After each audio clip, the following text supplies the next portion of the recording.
Ilan mang kalamidad ang dumaan, ilang unos na ang ating nalagpasan. Sa bawat pagsubok sa buhay, bayanihan ay ating itinataglay.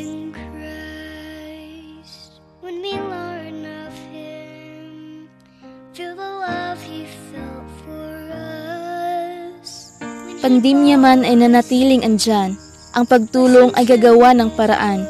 Ang mga bumubuo ng bangon Cagayan, pinapatunayang kabataan ang pag-asa ng bayan.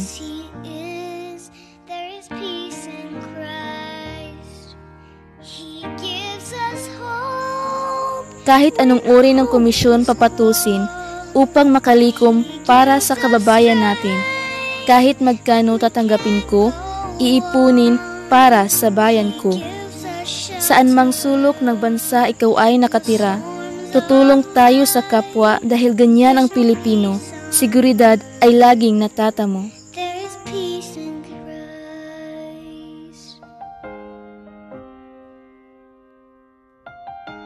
Para sa mga taong naapektuhan ng hagupit ng kalikasan, lagi nating tatandaan, ang Diyos ang siyang laging nating masasandalan.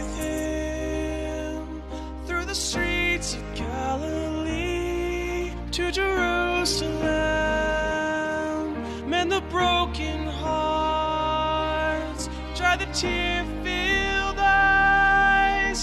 When we live the way He lived, there is peace in Christ.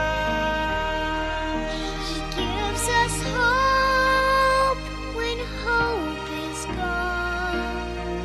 He gives us strength when we can't go on.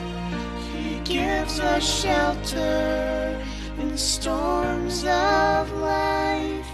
When there's no peace on earth, there is peace in Christ.